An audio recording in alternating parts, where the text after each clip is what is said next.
நான் அந்த ஆளை கண்டுபிடிச்சி ஆகணும்ல. ஐயோ, இன்னும் பார்த்தனால போர் எடுக்காம சுவிட்ச் ஆஃப் பண்ணி வச்சிருக்கானே. இப்போ நீ ஒண்ணு கவலைப்படாத. சரிப்பா, இந்த பக்கமா ஆமாம்மா. அண்ணா மித்தான் பெர்பானியா ஒய்யா ஒரு ரிப்போர்ட் அந்த ஹாஸ்பிட்டல்ல இருந்துதான் வாங்கியிருக்கா. அவளுக்கு யாரா தெரிஞ்சவன் தான் சொன்னது. நானும் யோசிக்காம கிளம்பி வந்துட்டேன். இப்ப நீ சொன்னதும் வேலிடான பாயிண்ட் தான். என்ன கிராஸ் பண்ணி போனது பார்த்துதான் கால் பண்ணேன். கொஞ்சம் அங்கேயே வெயிட் பண்ணுங்க, நாங்களும் வந்துட்டோம். அவன் அதுக்குள்ள தனியா விசாரிக்க போயிட்டான். டேய் ம். டேய், அந்த ஆளா தாண்டா இருக்கணும். நான் அவன் கிட்ட போய் கோழி அமுக்கிற மாதிரி அமுக்கலாம். ஐயோ எங்களை மன்னிச்சது மன்னிச்சது. தெரிஞ்சவங்க மாதிரி இருந்தீங்கன்னு ஒடிச்சிட்டோம். இது நிஜமாவே இங்கதான் இருக்காரா? ஆஸ்பத்திரிலன்னு அந்த அண்ணனுக்கா நம்மள வேணும் அடைய வைக்கிறாளா? பண்ணிட்டு இப்படி பண்ணிருக்காங்க. இதெல்லாம் ரொம்ப அயோக்கியத்தனமா. உங்க தெரிஞ்சவங்களே இருந்தாலும் இப்படியாவது அவனை நம்ம கண்டுபிடிச்சா அவன் வாய் அடிக்கணும்டா.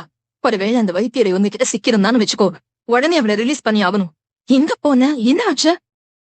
கடுப்பேத்துறாங்க பிரபா. எப்படி கேட்டாலும் இதை டாக்டர் வெரிஃபை பண்ணி கொடுத்த ரிப்போர்ட் தானேன்னு அவனுக்கு போய் சொல்றவன் நல்லா வைப்பு. நாமிக்கா பணத்தை கொடுத்ததை யாயோ ரெடி பண்ணிருக்கா. அது யாருன்னு கண்டுபிடிக்காம எதுவுமே பண்ண முடியாது. சூர்யா, என்ன சூர்யா, ஏன் திடீர்னு டாக்டர் மாத்தணும் அப்படின்னு நாம சொல்ல போறோம். என்னடா நடக்குதுங்க?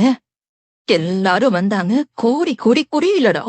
நீ புலம்பிய இப்படி மாட்டி விட்டுருவ போல இருக்கு. கொஞ்ச நேரம் அமைதியா இருக்கும். என்னடா இதெல்லாம் வேலைக்கு இப்படி ஒரு பொய்யான ரிப்போர்ட் கொடுத்துருக்காங்க. தெரிஞ்ச மாதிரி காட்டிக்காம நார்மலா தான் பேசணும். அவங்க டாக்டர் சொன்னாங்க, அங்க போய் இன்னொரு தடவை டெஸ்ட் எடுத்து பாக்காத. யாருக்கோ தண்ணி புடிச்சு குடுக்குறேன்ட்டு போனா ஒரு வேலை ரெஸ்ட் ரூம் போயிருப்பான்னு நினைக்கிறேன். ஓட்டு வரைக்கும் போய் நம்ம 2 பேரையும் உள்ள பொக்கி வச்சிருவாங்க. இதெல்லாம் நமக்கு தேவையா? எல்லாம் உன்னாலதான்.